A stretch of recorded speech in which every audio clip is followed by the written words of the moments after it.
bom dia, graça e paz.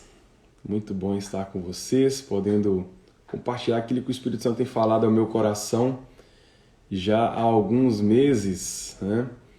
Eu não sei se você já parou para pensar sobre religiosidade. Eu sei que se você participa dessas lives que eu, o Jean e o pastor Horácio temos trazido aqui, ou se você participa dos cultos de domingo pela manhã, é muito provável que você já tenha ouvido algum de nós falar sobre religiosidade, né?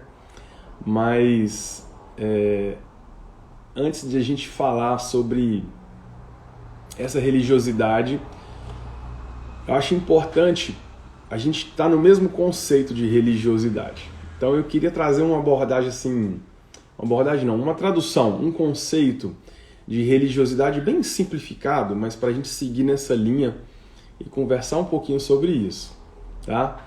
Ou então, o que seria religiosidade dentro do que a gente vê na palavra de Deus e dentro do que a gente vê hoje também, né? No nosso dia a dia? O religioso é aquele que tenta agir como cristão, mas não é cristão de fato. E isso é importante a gente entender, porque se fosse cristão de fato, não ia tentar agir, ia agir porque né? E aí eu pensando muito nessa questão da religiosidade, como eu falei, nesses últimos meses, é algo que o Senhor tem me trazido e eu tenho refletido muito. Ontem compartilhei na célula sobre esse assunto. Quando a gente pensa na religiosidade como algo social, né, talvez seja até razoável a gente falar que a religiosidade traz algum benefício para nós. Mas antes você fica muito animado, né? Já que eu falei aqui que religiosidade pode trazer benefícios para nós, saiba que esses benefícios não valem a pena, né? E eu pretendo aqui discorrer um pouquinho sobre isso com você. Pensando na sociedade, ela tem um papel importante. Por quê? Porque a religiosidade vai levar o religioso a não fazer aquilo que ele gostaria de fazer, porque ele sabe que é pecado. Então ele tenta deixar de fazer, pelo menos na frente dos outros, aquilo que está no coração dele, porque ele quer ser aceito por aquele ciclo social, né, das pessoas que estão à volta dele. Então a religiosidade ela passa a ser um clube social, como qualquer outro, que vai entregar regras, que vai esperar uma conduta ética daqueles que fazem parte daquele grupo, né, dos associados daquele grupo religioso. E por que não vale a pena? Não vale a pena ser religioso pelo simples fato de que esse grupo que é chamado igreja, o religioso está sempre tentando ser aquilo que ele não é. E uma analogia que eu estava pensando para a gente refletir um pouquinho, né? Porque trazendo esse meio de pessoas, esse grupo de pessoas como sendo a igreja, mas imagine só que fosse um grupo de paraquedistas, né? Uma coisa bem extrema, bem sem noção para você e eu pensarmos juntos aqui. Aí você imagina que você faz parte de um grupo de paraquedistas, só que você morre de medo de altura. Só que você acha que aquele grupo ali, do ponto de vista social, do status, aquilo que ele vai gerar para você, é algo tão bom que você quer muito fazer parte daquele grupo, mesmo sem ser parte daquele grupo, porque dentro de você aquele desespero é gigante. Então você participa das rodas de conversa, você vai aos workshops que tiver lá de paraquedas e participa dos eventos, conhece tudo sobre paraquedismo, estudou bastante os manuais e talvez ainda enfrente o medo, o desespero de pular, né, de saltar de paraquedas e faça algum salto ou outro para a turma não perceber de cara que você, na verdade, no seu íntimo, você não é um paraquedista. É só alguém que você quer ser aceito por aquele grupo, mas aquilo ali é um desconforto para você, quando não um fardo para você, porque você faz aquilo que você tem medo, aquilo que você não gosta, mas você quer participar daquele grupo e aí você finge gostar, você finge empolgação, enquanto os outros que estão à sua volta brilham os olhos quando vão falar sobre isso, se empolgam cada vez mais quando está chegando o momento de realizar o salto de paraquedas. E aquilo que seria algo bom para você passa a ser algo angustiante, passa a ser algo que não tem o menor prazer, né? Aquele prazer que você vê no outro não existe para você. E tudo isso, no fim das contas, não passa de um belo de um fingimento, né? E aí, se a gente parar para pensar no grupo de paraquedismo, que é uma coisa extrema, a gente pode falar assim, beleza, é muito simples.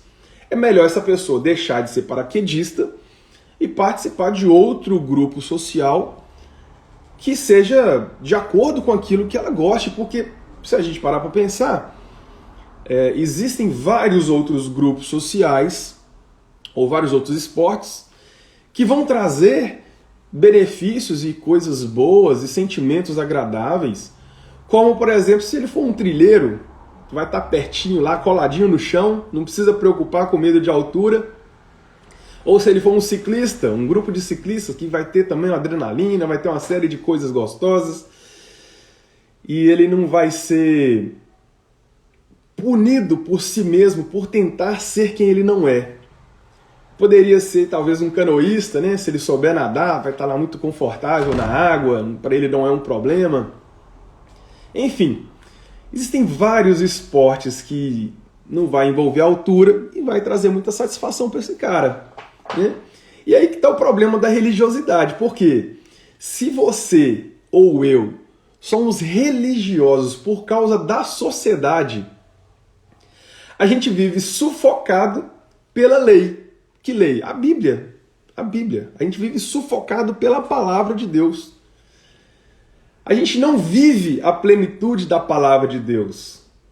As nossas atitudes se tornam um mero comportamento externo para a gente tentar se encaixar naquele grupo chamado igreja. Então, vamos supor agora, voltando para a religião, né? Eu dei esse exemplo extremo aí do paraquedismo,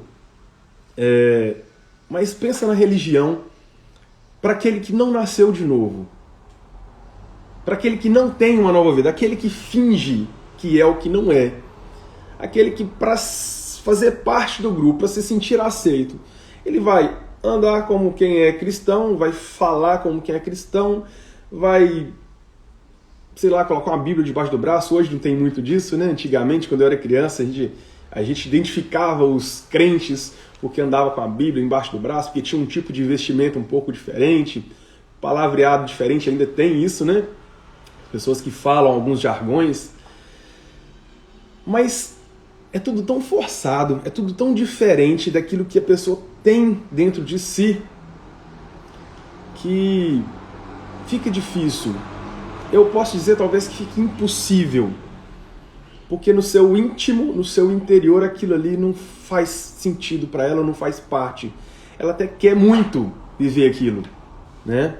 Mas o bem que ela quer fazer, ela não consegue. E o mal que ela não quer fazer, ela vive praticando.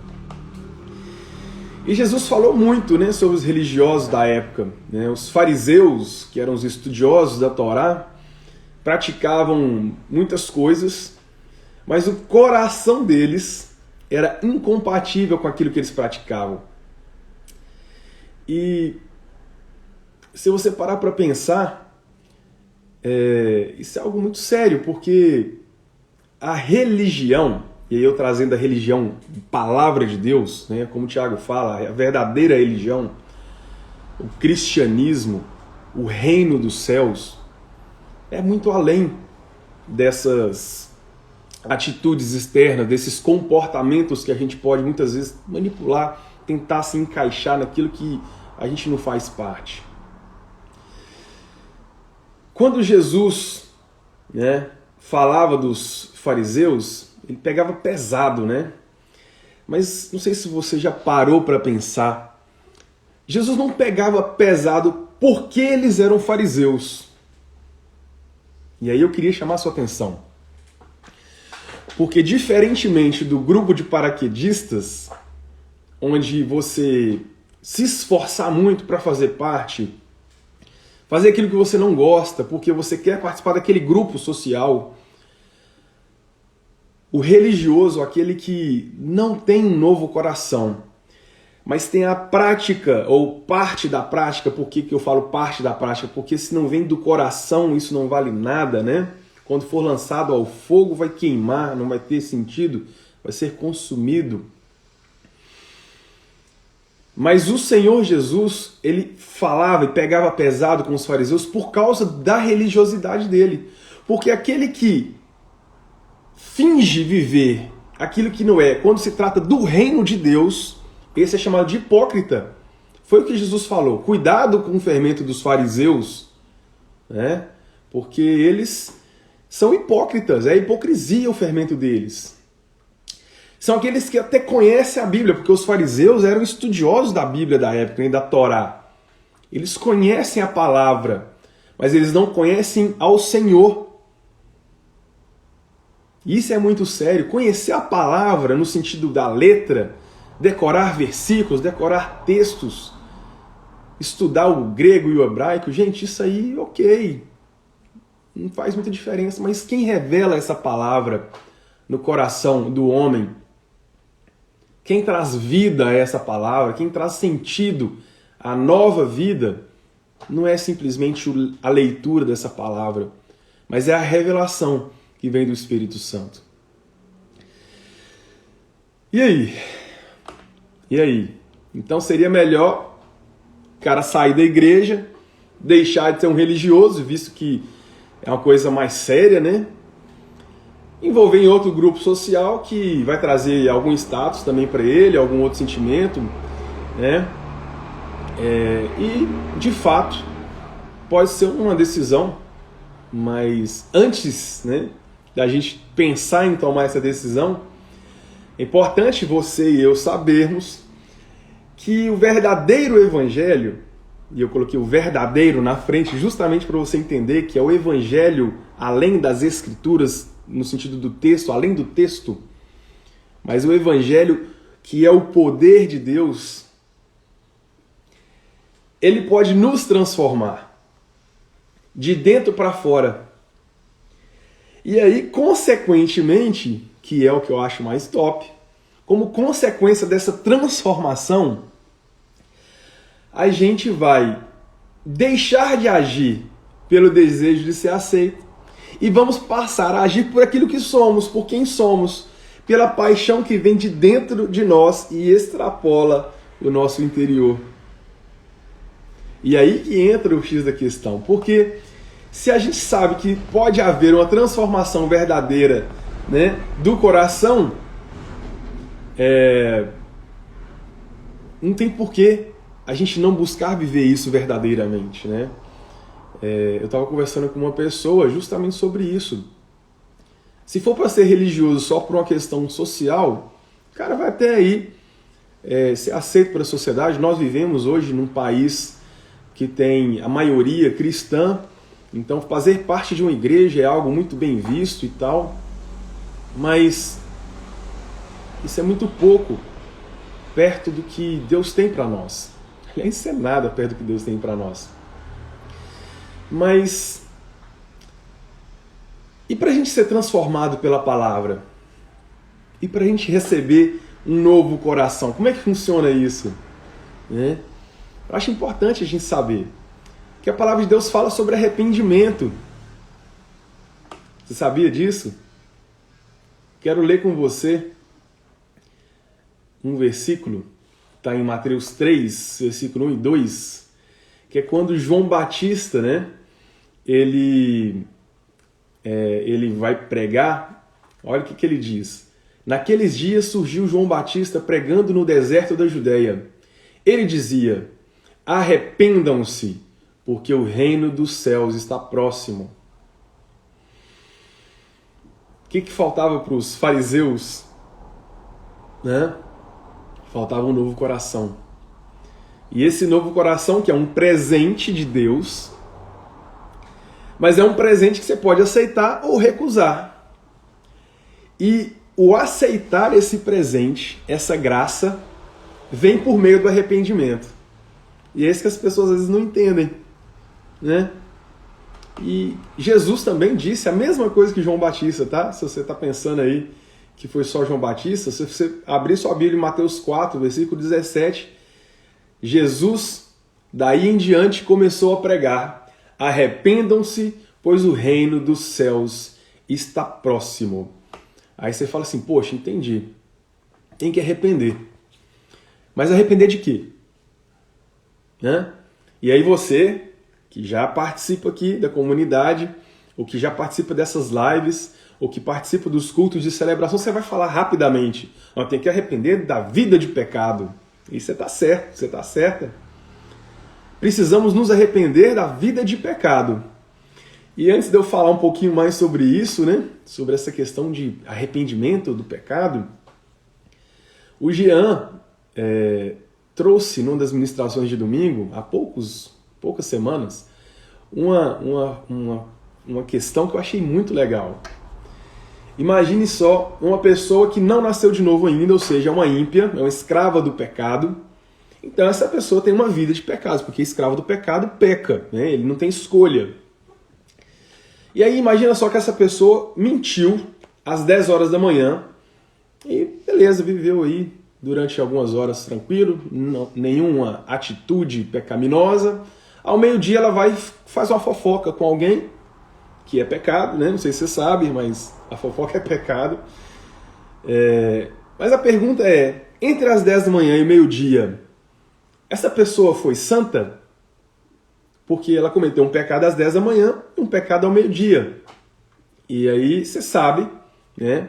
Eu acredito que você saiba que ela não se tornou santa durante esse período na qual ela não cometeu um pecado comportamental, vamos dizer assim, né? Então a gente pode pensar que essa vida de pecado ela está além dessas atitudes que a gente identifica, né? E qual que é o pecado, então? O que a gente tem que arrepender? Que vida de pecado é essa? E eu quero responder com um versículo apenas. Aliás, a primeira parte de um versículo apenas. Evangelho de João, capítulo 16, versículos 8. Ele vai do 8 até o 11, mas nós vamos pensar só no comecinho mesmo.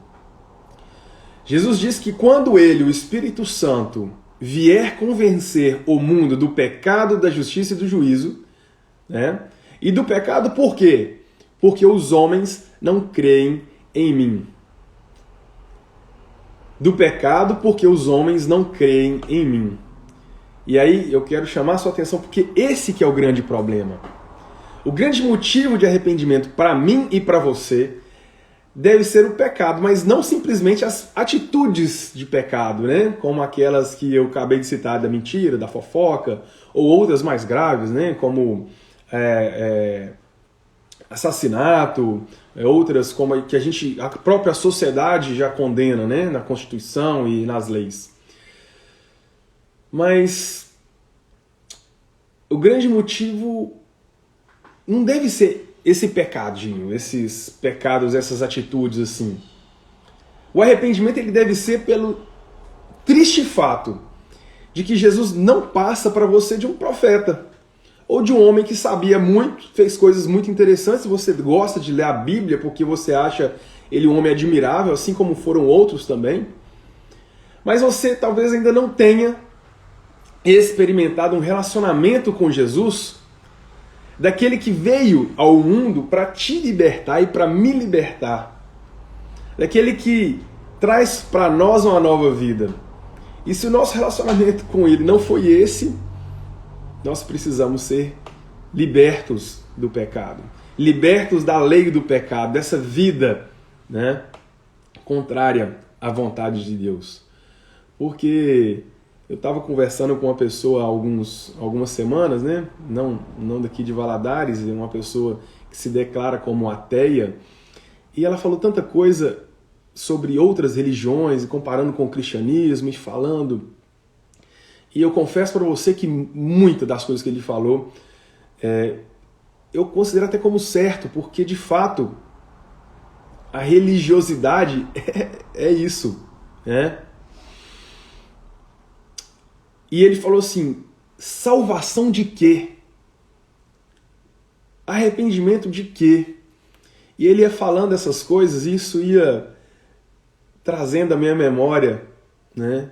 Salvação de quê? É uma boa pergunta para se fazer, né? E a própria palavra de Deus traz a resposta para mim e para você, que precisa sim ser revelada pelo Espírito Santo. Do pecado, porque não creem em mim, disse Jesus. Mas não é crer simplesmente que ele existe, porque em Tiago nós lemos que os demônios creem e estremecem. Né? Crês tu que há um só Deus, fazes bem. Os demônios creem e estremecem. Então não é simplesmente crer no saber que existe, mas é crer que ele é o nosso Senhor, nosso Salvador, aquele que entregou a vida por nós. Quando Jesus chega para ser batizado, o que João Batista fala com ele em João 1,29? Vejam, é o Cordeiro de Deus que tira o pecado do mundo. E o melhor, né? Diferente dos religiosos que querem parecer grandes diminuindo os outros, né? Porque no fim das contas é isso que acontece, né? Jesus não condena aqueles que são os pecadores, vamos dizer assim, assumidos, aqueles que não fingem ser quem não são. Porque Jesus não veio para condenar, ele veio para salvar. Quando os religiosos, por exemplo, queriam apedrejar uma mulher que havia adulterado, o que Jesus falou com essa mulher? Está lá em João 8, 10 e 11. Então Jesus pôs-se de pé e perguntou-lhe: mulher, onde eles estão? Cadê aquele monte de religioso que estava querendo te apedrejar? Ninguém a condenou? Ninguém, Senhor, respondeu ela. E declarou Jesus: eu também não a condeno. Agora vá e abandone a sua vida de pecado. Então, pensa comigo. E Jesus não concordou com os pecados daquela mulher. Jesus não falou assim: é isso mesmo. Eles são religiosos, hipócritas, você tem que viver sua vida mesmo, adultera e faz os trem mesmo. Não. Jesus não a condenou por aquilo que ela fez, mas trouxe para ela libertação. Né? Porque uma nova vida por nós mesmos é impossível. Você consegue mudar a sua essência? Você consegue mudar quem você é? Jesus consegue. Né? O mesmo Jesus que morreu na cruz nos incluiu na sua morte. Não é verdade? Ele veio a esse mundo, fez-se homem, viveu, sofreu, morreu para que nós tivéssemos vida com ele. Né? Porque na morte dele, você e eu fomos incluídos. Mas não só na morte, mas fomos incluídos na sua morte para que com ele ressuscitássemos. Isso é que é fantástico. E uma vez que você e eu ressuscitamos com Jesus, nós podemos então viver uma nova vida. Uma vida santa de verdade, não a santa no sentido de atitude somente, porque, sabe, gente, não sei se já ficou claro para você, mas as atitudes elas têm que ser consequência de quem nós somos, porque a própria palavra fala que a boca fala do que o coração está cheio. Então o problema é a boca? O problema é o que foi dito? O problema é o coração. Então, a gente não é melhor que ninguém, né? Porque a gente não é mesmo. Ah, eu já sou salvo, sou uma nova criatura, então eu sou melhor do que o outro que é ímpio. Não, isso não tem na palavra de Deus. Pelo contrário, o mesmo Jesus que morreu por mim, morreu por você e morreu por aquela pessoa que você odeia talvez, ou que você tem desprezo, ou que você acha impossível de se amar. Ele ama aquela pessoa que está na cadeia, condenada justamente também. Jesus também morreu por ele, por ela. E se nós, de fato, nascemos de novo, vamos amá-la também. Porque é incoerente ter a nova vida, ou achar que tem, ou dizer que tem, que o novo John está aqui, que o Espírito Santo em mim habita, mas eu não amo as pessoas. Ora, não tem como. Isso é que é a hipocrisia que Jesus falava. Não tem como eu dizer que nasci de novo e não perdoo. Ou até falo que perdoo, né? Mas no meu coração, não. eu perdoo, mas não se relacione comigo mais não. Tá? Você é meu irmão, tamo junto, você na sua cadeira lá no canto, eu na minha aqui. Olha, gente, eu não queria que fosse assim não. Pra mim não é legal. É a vida religiosa, talvez, que nos afasta daquilo que nós devemos ser de fato. A questão é que uma vida santa pode ser vivida porque aquele que nos convenceu do pecado, da justiça e do juízo, hoje habita em nós, né? E nos capacita a viver essa vida santa e autêntica, porque não é fingimento mais, não são comportamentos incoerentes. E por causa de Jesus, eu e você podemos usufruir desse novo coração. A gente deixa de ser meramente ouvintes da palavra, né, ou religiosos, como o Tiago falou, e nos tornamos filhos de Deus, praticantes da palavra, sabe? E a nossa vida, ela pode ser além da religião.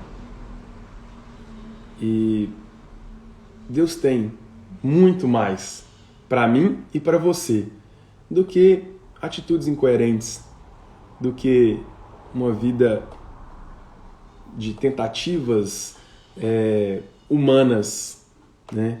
Porque Ele tem para mim e para você o Espírito Santo, que nos guia em toda a verdade. Amém, querido?